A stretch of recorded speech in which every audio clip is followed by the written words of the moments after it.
Hello everybody and welcome to Romanceful's Tarot. I'm about to begin here with a reading. Now this reading, it is a general reading. That being said, this reading here is a channeled reading for the beautiful sign of Cancer. That being said, this reading, being general, it might resonate with you, it might not resonate with you. If it does not, please come back another day, listen to it another moment, or perhaps just leave it there for somebody else. That's okay also. It's a general reading. If you do enjoy the channel, you have not yet subscribed, please do take a brief moment of your time to click the subscribe button to show your support to the channel and to myself, and it would be greatly appreciated. So with no further ado, let's begin and talk about this reading. So this reading here is a channeled reading. As I said, I pre-channel before beginning the recording, spirit to come and give messages. That being said, I have a channeled spirit to give you a warning today. This is a warning on a blind spot that you have. So it's something that you don't know that you have, your guides. So with no further ado, let's go and reveal your warning by spirit. So I'm just going to turn over these sigils here and we're going to discover what your blind spot is. All right. Your blind spot, believe it or not, is all about disconnection. You receive this warning today by spirit because your disconnection is what you are not seeing right now. The hardest part of disconnection is that when you are using disconnection as a coping mechanism, you feel relief. You no longer feel the tension of the conflict and the feeling of separation that was occurring before you actually disconnected. And as a result, you may feel like you are more in harmony and more connected. Even though the truth is the opposite, and even if other people are screaming at you that you are disconnected. You feel this way because you are disconnected, that you may not even feel the pain of the disconnection itself. And thus you do not even recognize that you are disconnected. Disconnection is the state of being detached from something, of course, right? So disconnection plays out in all kinds of different ways with people. People can be detached from their emotions, from their friends, from their partners, from their essence, their own essence, from their children, their hearts, their true desires, from the impact that they have on others, from the reality, and the list can go on and on and on. Some ways that this disconnection shows up in a day-to-day life is that a person can be in a job for years that they absolutely hate because they are disconnected from their heart. A person can cause immense cruelty to another person and never even realize that they're doing it because they are disconnected from the experience of others. Someone can be feeling sadness and tell you if he or she is fine because he or she is disconnected from their own emotions.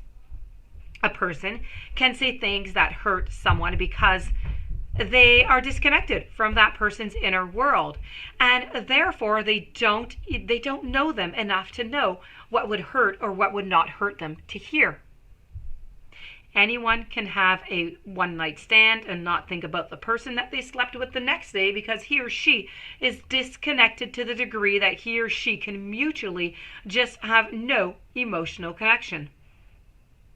A person can encounter even synchronicities and magic and rationalize every single one of them because he or she is disconnected from the spirit, which is underlying the matter of this world altogether.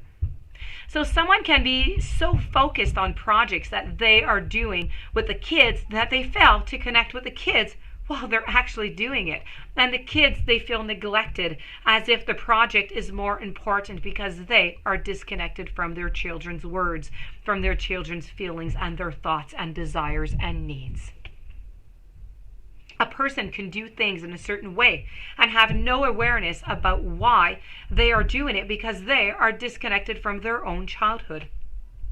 A man can believe in a truth or do things without questioning it because he is disconnected from his own inner voice and his conscious. A person can look at the world and not recognize themselves in other things, in the world, or their connection to them, to the degree that they can declare that war kills millions. And wait, before you convince yourself that spiritual people are the exception to this rule, you need to think again.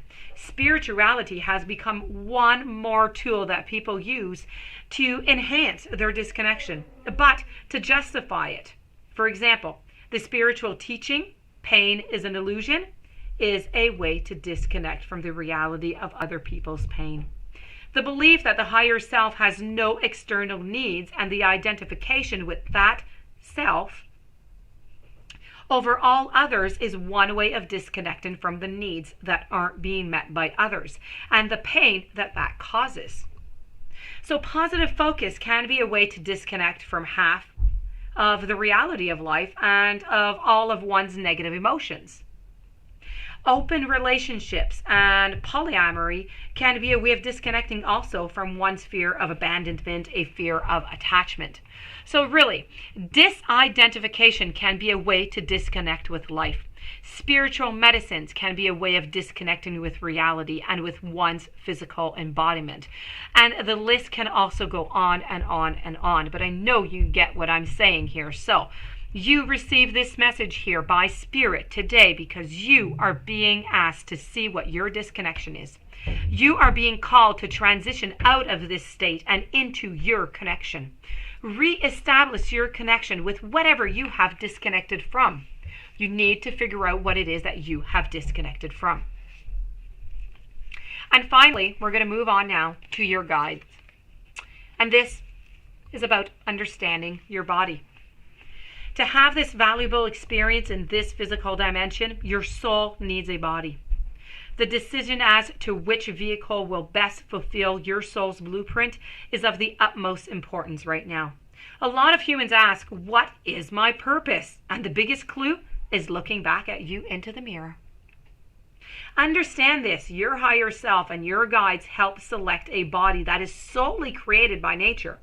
The body, its genetics, its race, its gender, its sexual orientation, where you live, the earth, where you live onto the earth dimension.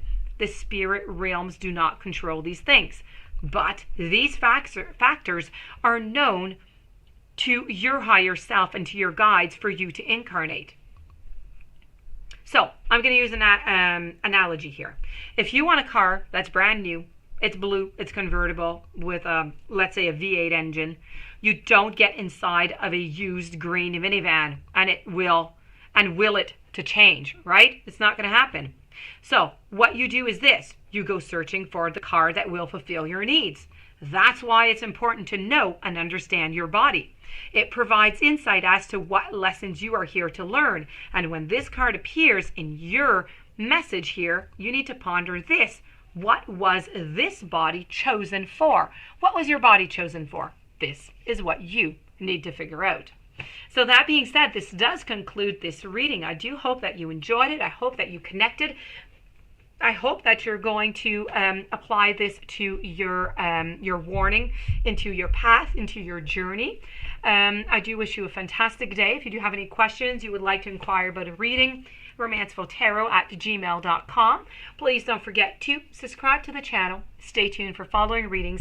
Have yourself a beautiful day. Thank you for being there, and I will see you tomorrow with another reading. Blessings to you.